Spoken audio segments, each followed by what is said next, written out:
Om Vakratunda Mahakaya Suryakoti Samaprabha Nirvignam Kurume Deva Sarvakareshu Sarvada Shri Ganeshaya Namaha Om Bhagavate Shri Swami Narayanaya Namaha Om Namo Bhagavate Vasudevaya Om Namo Bhagavate Rudraya Om Shri Lakshmi Narayanaya Namo Namaha Om Shri Siyavar Ramachandraya Namaha Om Shri Radha Krishnaya Namaha Om Namo Hanumate Bhayavanjanaya Sukham Kuru Bhat Swaha Shri Gurubhyo Namaha Shri Matre Namaha Om Akhandamangalakaram Vyaptam Yena Characharam Tat Padam Darshitam Yena Tasmai Shri Gurave Namaha Ajnanatimirandasya Gnananjana Shalakaya Chakshurum Militam Yena Tasmai Shri Gurave Namaha Guru Brahma Guru Vishnu Guru Devo Maheshwaraha Guru Reva Param Brahma Tasmai Shri Gurave Namaha. Welcome to Daily Satsang. We are continuing our contemplation on the nature of the Atma, or what exactly is meant by the Atma. So along those lines, we're continuing from yesterday. As I mentioned several times before, we are looking at three different scriptures and three different paths. Not different, but they're connected. One is the Kashmiri Shaivism, the scriptures from Kashmiri Shaivism. And the one that we're looking at is the Pratyabhigna Hridayam. So I'll be referring to this also, depending on how we proceed today. So this is one of the very interesting scriptures. There's many like this actually in the Kashmiri Shaivism tradition. Then we'll also be looking at Adi Shankaracharyaji's Vivek Chudamani. And of course, Bhagavad Gita will always be present with us in this connection. And then the third one is Vachanamrutam, the teachings of Sajanand Swami Maharaj, which I'm familiar with, and that is in Gujarati, and of course translated into English. From my perspective, the Vachanamrut is an extract of all of these different paths. Everything is incorporated within that in some form or another. And so we'll be connecting these pieces together. So I want to welcome you all. First, I want to offer my prayers and obeisance and prostrations to all the great sages who have come before, who are present now, who are yet to come. All great living beings, all beings in fact, to respect all, to love all, to see the unity among the great diversity, and to feel the presence of the Lord in everyone. So along those lines, yesterday we were began to look at the second verse of Vivek Chudamani. And we were looking at this word about the sattvic life, right? So Adi Shankaracharya ji has shown a gradation there. He has stated that among all of the living creatures, human body is rare. We talked about that yesterday. Out of the human body, when we have the human body, it's called Punsattvam. Punsattvam is this intense sense of manhood, which it's not about male or female. It is great power. The manliness means it is referring to power. That's what that is meaning. It's not male or female in that sense. So that is that sense. Then the other point here, along with that, is the significance of a very sattvic life, and that is the way he has put it, that is viprata, a life that is filled with contemplation, filled with great awakening within the intellect to enjoy the higher pleasures of scriptural contemplation. That requires sattva gun, and as I mentioned yesterday, that the sattva gun is one of the three gunas of Maya, Sattva Rajtam, and through our own efforts, which we do need to make, Purush Prayatna it is called. Purush Prayatna means self-effort. We can get to a stage of higher levels of Sattva Gun, Shuddha Sattva Gun it's called. But that is also within the realm of Maya. We cannot go outside of Maya by our own efforts. This is my perspective, and based on so many years of study and my personal experiences also. There are those who do not accept that idea. They would say that no, you can reach everything just by yourself. You don't need anybody or anything else, and it's ultimately only you, so why do you need any guru or this or that?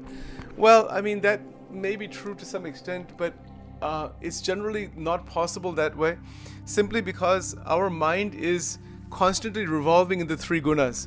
So once we are attached to that which is beyond beyond the sattva gun, gunatit saints, gunatit state, gunatit perspective, it is beyond imagination. We cannot imagine what is beyond sattva gun. It's not possible to imagine even that. So God has to bless us and open the door out of Sattva Gun into the Akshara Brahma, into the infinite reality. That is Krupa. So, Krupa, Anugraha, that is the grace of God. God is known by God only. In Swamini Vato, Gunatitanand Swami has mentioned there that Bhagwan Thakij Bhagwan Olkhai. That means through God only God is known. We cannot know God through our efforts. Our efforts only take us to some understanding and all that. That's all. Even purification. All that is good, as I was saying yesterday. But the key to open the door into moksha, that is with Bhagwan and the enlightened sages within whom God exists. That is called moksha ka dwar, mokshanu dwar in Gujarati language. See, it's like this. I'll give you a simple analogy. If prisoners are trapped in a massive prison, they may be able to roam around in the prison. Let's say they're given total freedom to roam around. But at some point they come to the barrier where the bars are. There's a gate there. And they cannot open the gate themselves. The gatekeeper has to open the gate and let them out. Similarly, Bhagavan Sri Krishna is saying that you come to me. Daivi esha gunamai mama maya duratya mam evaye prapadyante maya metam tarandete. You come to my feet, you come to me. I will open that doorway and get you out of Maya. Meaning that Bhagavan is who takes us out of Maya. And how does that happen? That only God knows how He removes that Maya. All we can do is take our energies, our thoughts, our vrittis, our feelings, our bhavanas, and place them at the feet of God. So when we do that, then by anugrah, by krupa, something quite transcendental and special occurs that is called grace. And that is where the jivatma is taken to that stage to realize itself. Now there are those, as I mentioned, who try to do this without bhakti, without gurus, without anything, just aham brahmasmi. They're just roaming around. Great sannyasis have been like that. But it's possible. I mean, maybe they have realized that. I cannot say no, but it is not a path for almost for anybody really. I mean, except for maybe a few who may try something like that. But there's every danger of just the ego interfering with that and destroying any progress made. So in Swaminarayan Sampradaya particularly, one of the central teaching is maintain worship of God. Do not ever come to a point in life where you are destroying the worship of God. So this happens in Advaita Vedanta in some people's lives. See, that's why Shankaracharya ji, he wrote 80% bhakti literature. 80% are all stotras for the 5 devatas. The 5 devatas are Ganesha, Vishnuji, Shivji, Parvatiji, and Surya Narayan. These are the 5. So these are called Panchayatana. And in Shikshapatri also, Bhagavan Swaminarayan has given agnya to his devotees, to his disciples, to always have the adequate respect and pujan and archan and everything else of these 5 devatas. Why is that? Because they are the governors. They are in charge of the whole Brahmand. We talked about that before, I think maybe last year sometime. But the point is that in whatever form, in whatever way, God is only one. But to worship God, to be at the feet of God and feet of enlightened sages is the best approach. It is the safest way to proceed. I have come across in my life certain individuals over the years who do not want to do that.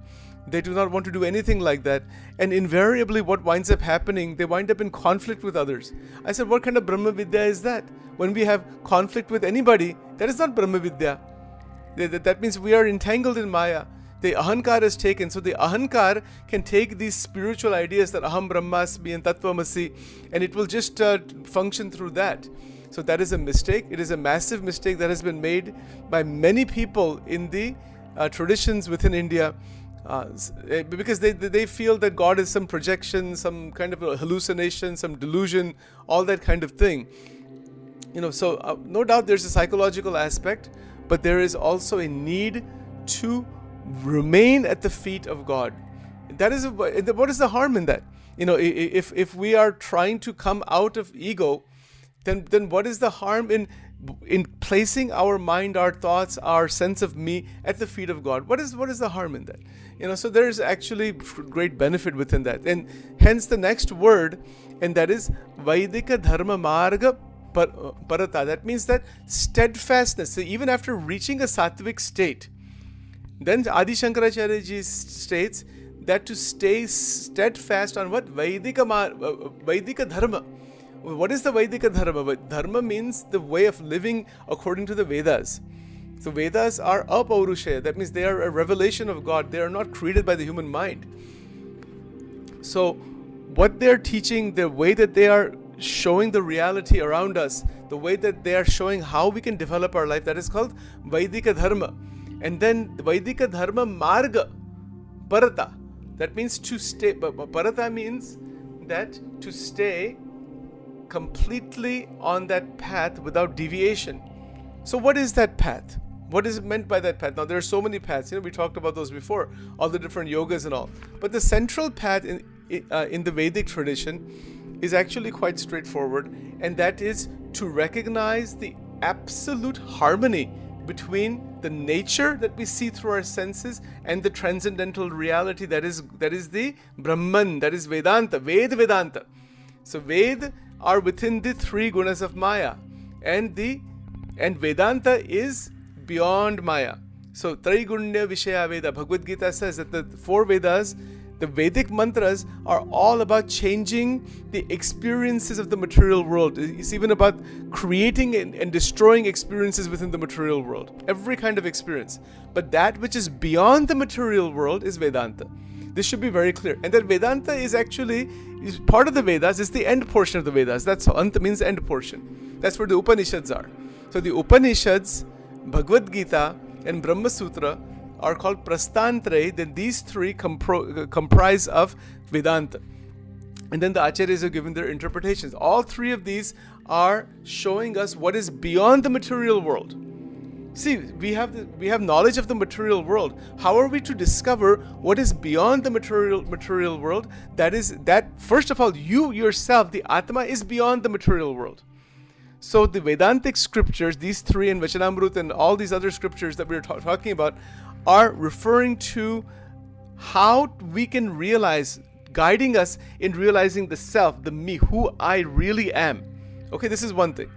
And then along with that, the second point is that who I really am is no different than the Akshara Brahma, the infinite reality.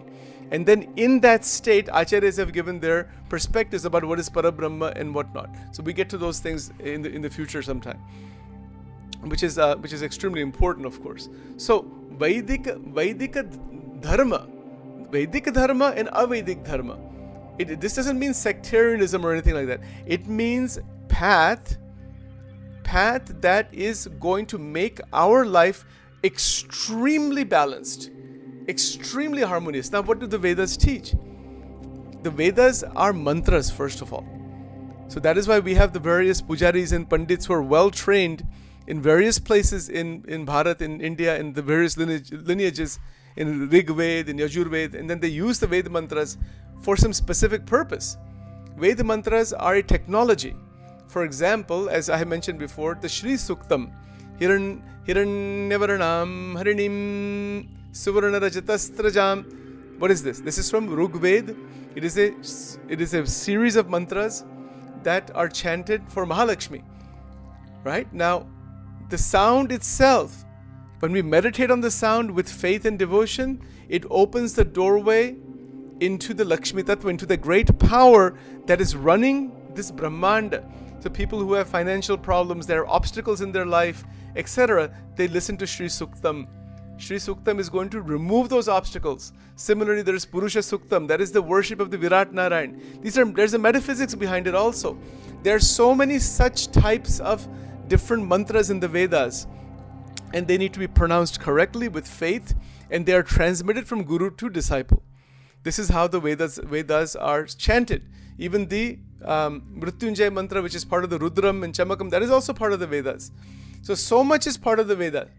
And the Veda mantras are so intense that if you are going further in the Veda mantra, even if you take any one of them, like the Purusha Sukta, Shri Sukta, there's Agni Sukta, Ratri Sukta, there are so many suktas are there, so many different mantras are there. If somebody goes further in them, it will lead to Vedanta. So that's why in the Gita, Sri Krishna is saying that he's telling Arjuna, go beyond what is in the Vedas. Why is he saying that? Because you can be master in the Vedas, But even if you are master in the Vedas, if your intention is not to realize the Atma, but just to change the experiences within the material world, our experiences within the waking state, dream state, etc., our life experiences, those experiences can get better. They can be more, of a higher quality. That's fine. That's okay. But that doesn't mean that you will realize the Vedanta. Vedanta is a different stage altogether. So the entire teaching of the Bhagavad Gita is a Vedanta. It is a knowledge about the Atma. It is a realization of the Atma. And that is what we have to open up carefully. This is no small task. We go into this slowly, carefully to understand. First, we need to understand. And through the understanding, then to maintain that understanding and to live according to that. If the gurus are present in front of us, how they're living their life, what is their understanding, what is their experience, what is their anubhav, we try to move into such a state. So that's what we're trying to do here. So Vaidika Dharma Marga Parata means that it's the steadfastness. Now this is more difficult in life. To be steady on the path towards God, to live that kind of life, it's not the easiest thing. Take simple examples. People who are on the Vedic path, before they put anything in their mouths, for example, I have a small cup of tea here. So for example, I'm putting it in my mouth right now. Okay, if I'm within just my human consciousness, I just want the tea and I want the experience. But the Vedic Marg is not like that. Vedic Marg is to say a mantra first and then to put the tea in your mouth.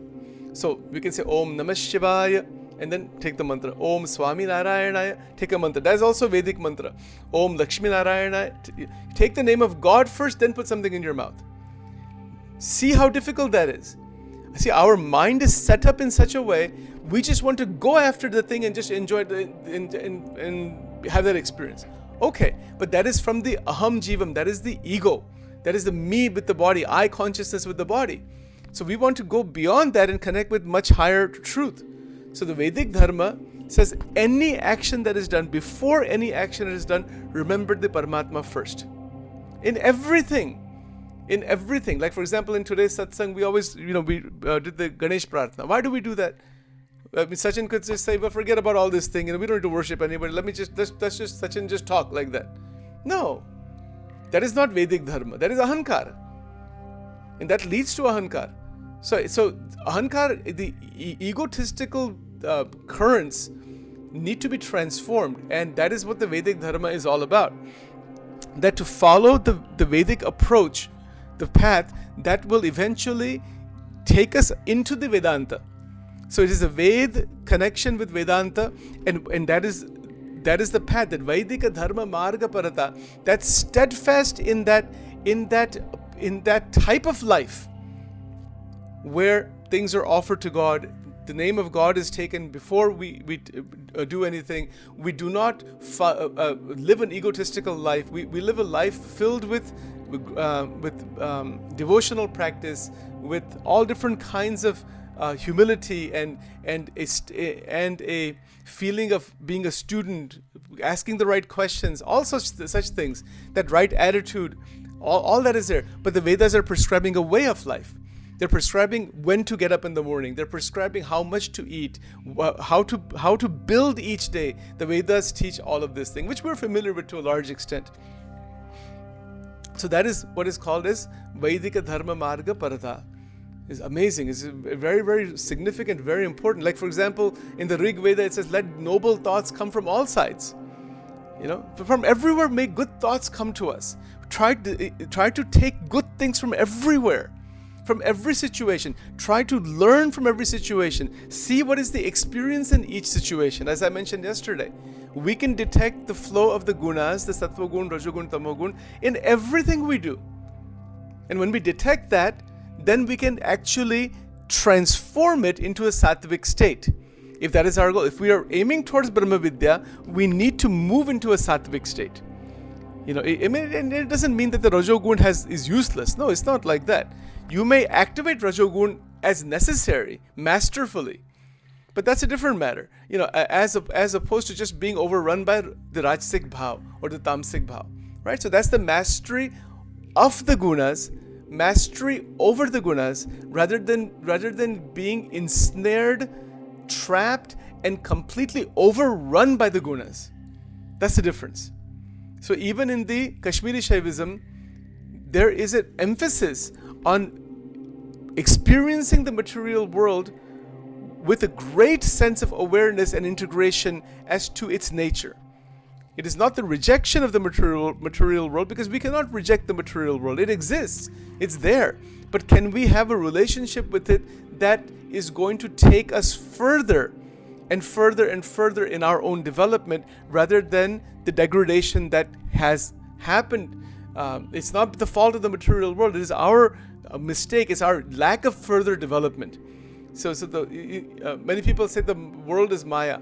The world is not world, maybe in some sense evolutive Maya. And in fact, it is that. But the world is not the problem that much. Problem is each other. We as human beings have created so much chaos within communities and religions and different kinds of conflicts and ego battles and wars and all those things, that we have lost sight of this Vedika Dharma Marga. We have lost sight of the fact that we are in unitive consciousness of our interdependence. We have talked about this so many times. So that's steadfast on the path of spirituality enjoined by the Vedas. See, that is called that Vedika Dharma Marga. So then, the next point here is the correct knowledge of the scriptures, which is called Vidvatta. So it is Vidvatvam. See the word here, Vidvatta, Vidvattamam. Actually, if I'm pronouncing that correctly, Vidvatvam. Maybe I'm not pronouncing it right. So it means correct knowledge. So the word is Vidvatvam, the right understanding of the scriptures. Now, what is the difference between right understanding and wrong understanding? Right understanding of anything, including scriptures, means that we have understood as intended by the author who has written that. That's what right understanding is. But it's more than that. It's the understanding of the intrinsic experience behind the words.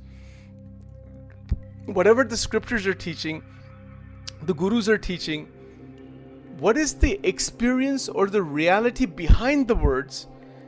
That is called Vidvatvam. That is the correct understanding, knowledge, and the anubhav behind that. And when that comes, that correct understanding comes, we move forward. But let's talk about that for a moment. The correct understanding, meaning that understanding which is experientially correct. It is not correct just because Sachin is accepting somebody's authority. Somebody outside said, this is the way it is. So I said, okay, I believe you. I'm convinced. No, it's more than that. It's not just being convinced. It is intrinsically correct to you. If it's not intrinsically correct to you, then the only thing that you have is basically an authority of someone, or you have some belief, or somehow you've managed to convince yourself that it's true, but it's not experiential. So the experiential correctness is the key. Those are those aha moments. Those are those lightning moments. Like, wow, I see it. I see I can see the truth. It flashes from within. That is what is meant over here. This is my interpretation, at least. Now, as we move along this path, if there is such a correct knowledge that the intention is clear in the scriptures, what the scriptures are trying to say, like take for example the Bhagavad Gita. Bhagavad Gita, one of the central points is be very steady among the pair of opposites. Doesn't it say that? It says keep steadiness. Sthita pragnata means steady wisdom among happiness and distress, among benefit and loss, among all the dualities, the pairs of opposites, be steady. So when we read that, what do we feel? Oh, this sounds very good, sounds very nice. We can listen to lectures about it. And I myself have heard so many over the years, lectures and expositions. But I may even agree that that's the case, that this should be done. It would be nice to do that. But how do we do that? How is that actually to happen? And when we try to do that, most people cannot do it. Simply because they are doing it without probing intensely into what what is that state of Sthita Prajna? The word Sthita Prajna has to be probed, looked at so carefully, and then looked at within, see the lives of the sages, and then even beyond that, if the understanding is clear, the clear understanding as is written here, then what will happen? Then the individual will make a decision to resonate with that's me. That I am beyond the pairs of opposites. And once that resolute conviction happens that I am beyond the pair of opposites, that conviction becomes so solid and so strong, and it is further and further solidified through the scriptures, through satsanga, through the grace of gurus, etc. It's a solidification that conviction leads to the grace of God, and Bhagavan takes you to that stage that you are Sthita Prajna. I said that is the link. That is how this goes. Otherwise, what will happen? Generally, people are listening. There are quite a few number of people who are listening to various lectures of sages and in different organizations for years, 10 years, 20 years, 30 years, 40 years, in every religion, in every tradition. They may be listening and they may be benefiting. We cannot judge anybody. But nonetheless, we wonder, why is it that everybody who is listening is not like Jesus, is not like Krishna, is not like Ramakrishna Paramans, is not like Vivekananda Swami, is not like Swami Ram Tirth, is not like Sajanand Swami. Why? Is not like the great gurus that have come. Why? Why are people pretty much as they are? Even after listening to all these things, even after going to satsang, after one shibir after another, some people have gone through all of that, which is all beautiful, fantastic. So what does it show? That it's not the quantity, it is the quality and the actual holding on to the truths and resonating with them. For example, if this word Sthita Prajna, that I am completely steady, whatever may happen, nobody can sabotage my steadiness. Who walks away? How many people actually walk away with that conviction after listening to so many satsangas and whatnot?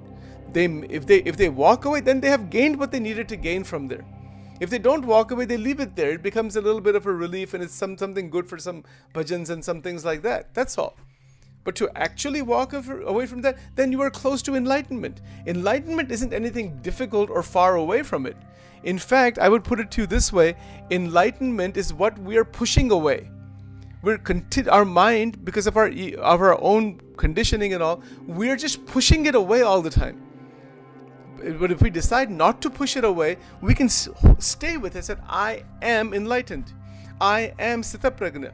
I have the discrimination between the real and the unreal. That's the next thing here. See, Atmanam Vivechanam. See, Atma. So it is actually Atma and Anatma. So Atma, Anatma, Vivechanam. What is Atma and Anatma? That which is not the Atma and that which is the Atma. That discrimination, that distinction becomes extremely clear. See, because without that discrimination, without that separation, one is just rolling around within that same modality. But no, I am completely free. See, these are the I am statements. I am completely free. I am completely pure. I am 100% in a state of liberation. I am the Atma. I am the divine. I am the Brahman. I am Akshara Brahman. Like this, these I am statements, those intense convictions come about, and once they come about, then to stay within that, then that leads to the separation. It leads to that I am the Atma. Oh, I am this effulgent being. The Atma is described as the light of millions of suns. That is who I am. I'm not this limitation. So these are the stages that occur. And when one begins to even approach the Atma, there is so much divine light on the face of that individual. हम जो कहते हैं ना that the Mahatmas have great light on their face. What is that? There is a light of the Atma. We also have to some extent, but those who are more evolved, they're fully enlightened in that. So they have this divine light on their face. They're in state of constant joy. They are touching that transcendental reality of the self. It's truly, truly quite remarkable. And when that occurs, it is occurring through svanubhava, sva-anubhav, personal experience. It's yours. It's not anybody else's. It is your own glory. But in the glory of God within you, that is your glory. You see, so sva-anubhav is svanubhava. Svanubhava is the personal state. And anubhav, the word experience is okay, but it's an internal realization. Oh, this is me. Wow. I'm like this. Wow. Fantastic. Wow. Like for example, if you have, I use these financial examples, they're easy to understand. If you have $100 million in your bank account, you know all the time, whether you're awake or sleeping or anytime, that I have $100 million. If you have that much money, you'll never forget that. That is your personal, continuous realization that this is who I am. Similarly, when you realize you are the Atma, you realize I have infinite wealth, infinite truth, infinite realization. That is who I am. It is a realization. It's not just a theory, not an idea, not a belief. It is the actual thing. And in that actuality, in that svanubhavaha, what happens in that? You are now Brahmatmana Sanstitihi. See, Brahmatmana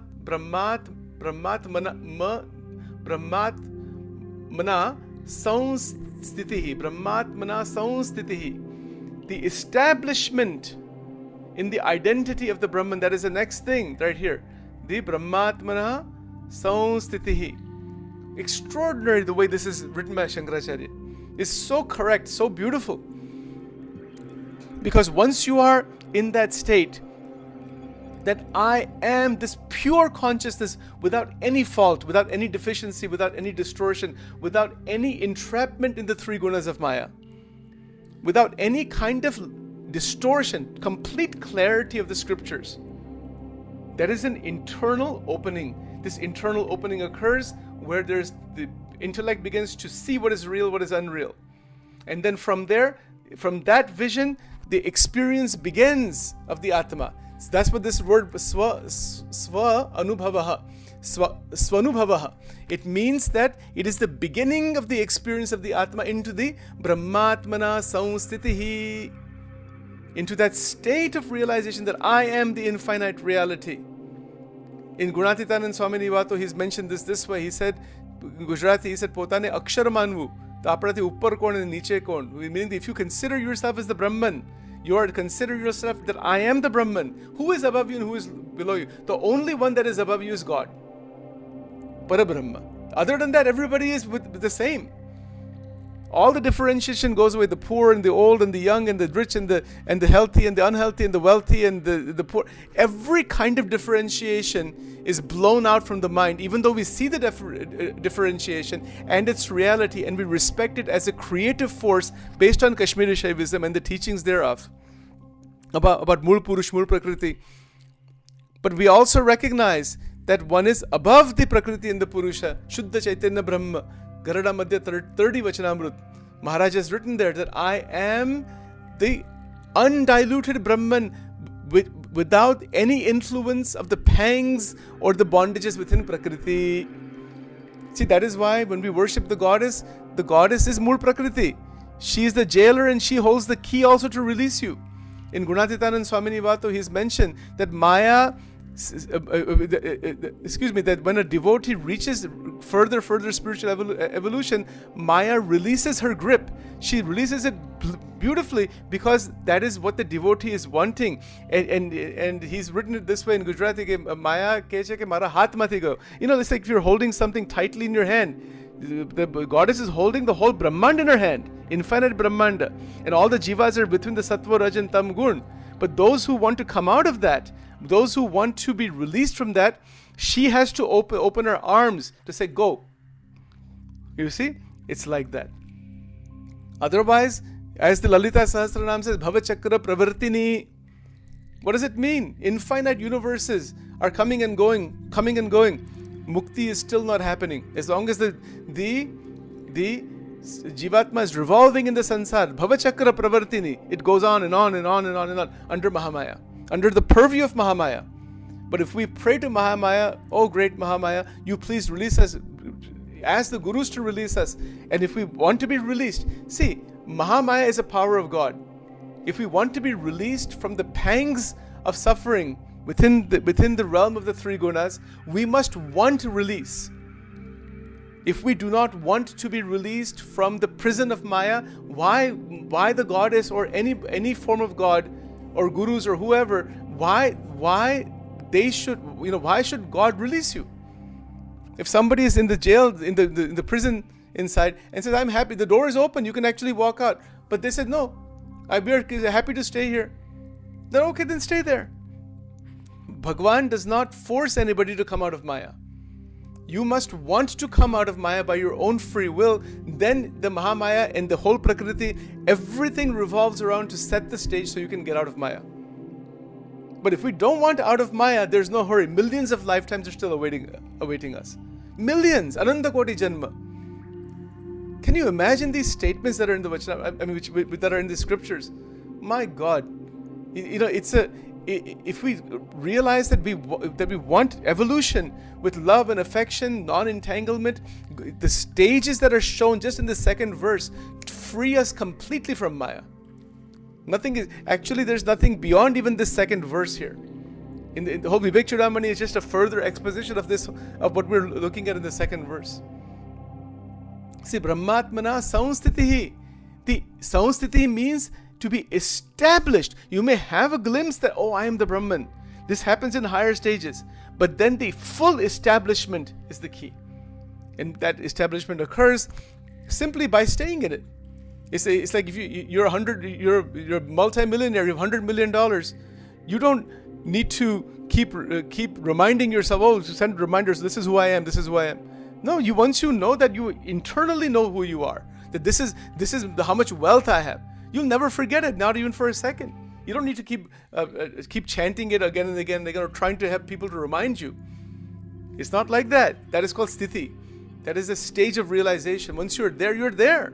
And that's the whole point. So similarly, the establishment is the good translation. Brahmatmana Saunstitihi and Muktihi. It is a state of liberation. It's tremendous. And then the last part of this verse is that it's the merit of 100 crores of life lived intelligently. So many lives, thousands of lives that are lived with that state of purity, wanting to see God, realize God, wanting to purify oneself, wanting to evolve further. Only then, when there is such a preparation for that great soul, then that doorway opens into this Brahmatmana Saunstiti. It's not something that somebody can just say one day, I'm going to realize that, and keep all the garbage inside the mind. No. That's not going to happen. God is not in a hurry to open that door for anybody. God is not something that somebody can purchase. It is an internal development that is talked about by Adi Shankaracharya ji here. That Shatajanma Koti Sukrutehi Punnehi. See how beautiful that is.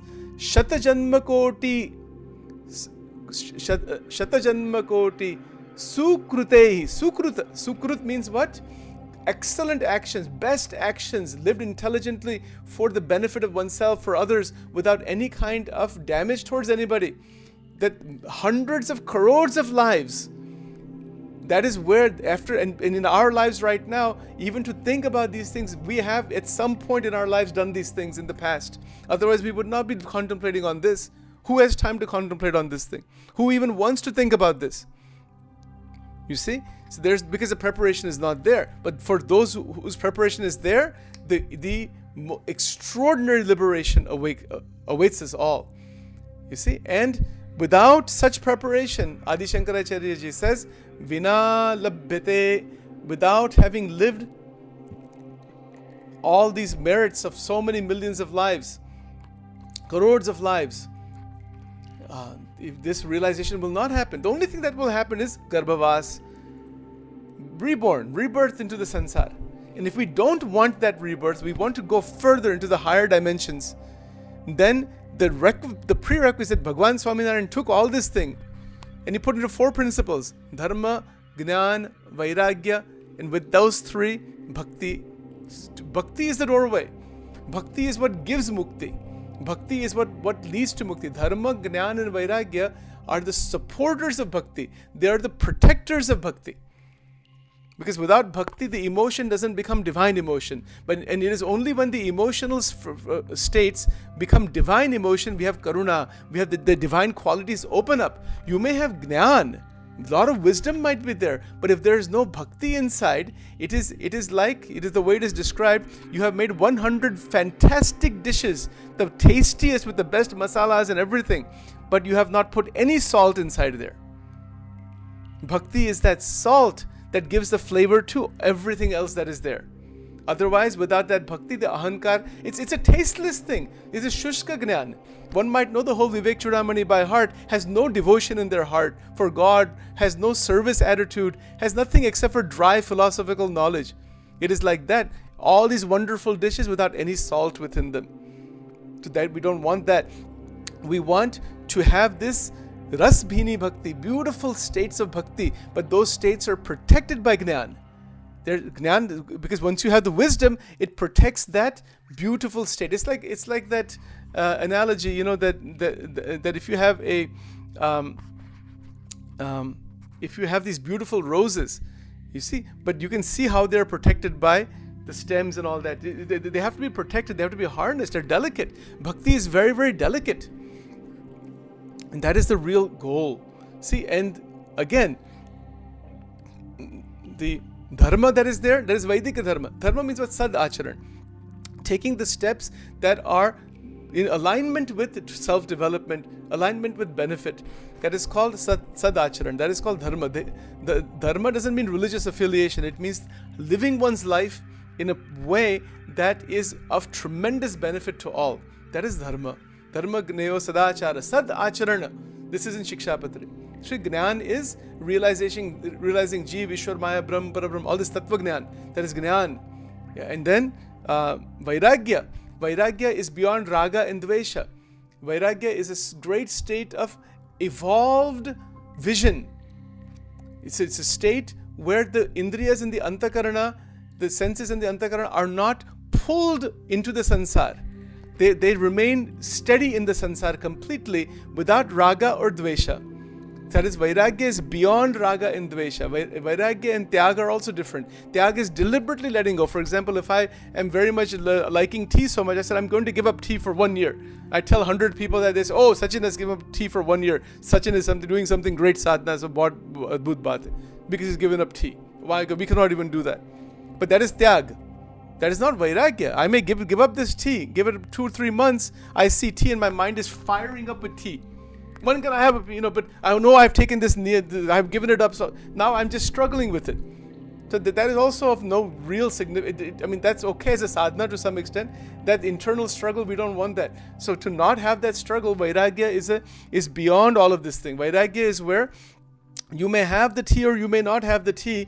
Your internal state of mind and internal desire structure is very much stabilized. But the way I describe that is integrated desire. Your desires have come together where you are not pulled by anything, where this is lacking and this is lacking and this is lacking. And then you've overindulged in something and said, now I have to just give it up. So the swinging between indulgence and suppression is called the oscillation effect in psychology. Oscillation of perceived control, that is also stopped. That is Vairagya. So Dharma, Gnan and Vairagya are like the tripod upon which that flower of bhakti can open up. And once bhakti opens up, which we talked about before, bhakti is pure love, is 9 forms of devotion. The 10th is non-directional love. That is called Prem Lakshana Bhakti. And when we are in that state of Prem Lakshana Bhakti, Gnan, Vairagya, everything is with us. God is present with us at that point. And wherever we go, whatever we do, Bhagwan is present. In Swaminarayan Sampradaya, Nishkurananda Swami has written, he's written in Gujarati that wherever the enlightened sage walks, God is walking with him. Whatever the enlightened sage sees, God is seeing through him. Like that. So God is present in everything that person is doing. What a beautiful life. Do we want that kind of life? Of course. Can we have that? Of course. Is it hard? No, not at all. It's not hard. Do you know what's hard? Is getting punished by the ignorance within Maya. That's hard. Look at the madness in the world. That's hard. This is not hard. Some people say that this is so difficult. Yes, no doubt. Shankaracharya ji has said, this realization happens after millions of lifetimes and all that. But there's also a back door. You can begin with this realization. This is who I am. I don't have to wait for another 100 million janmas and all that. I can do it now if I want. If you want to do it now, then everything is available for us now. That is the glory of Brahma Vidya. That is the glory of the Gurus. That is the glory of that verse. Guru Brahma, Guru Vishnu, Guru Deva Maheshwara, Guru Sakshat Param Brahma Tasmai Shri Guruve Namaha. That the Guru is Sakshat Parabrahma. And when we realize this, then we realize that state is my state. Everything begins within few weeks only, few short period of time. The enlightenment can happen. It's not a factor of time. It is realization in the now for the glory of this state. Okay, so that'll be enough for now. Boy, we went to 46 minutes right now. I don't know how the time goes by. So we'll stop this and we'll continue. We'll go further into this in other ways. But this is the essence. The second verse is just tremendous. Adi Shankaraji has not left anything here. Just so beautifully written here. And it is coming from his heart. It's coming from his realization. He's not just quoting scriptures and all that. All right. So it's a blessing for us that we have opportunity to meditate and contemplate on these tremendous ideas. So we'll stop here for today.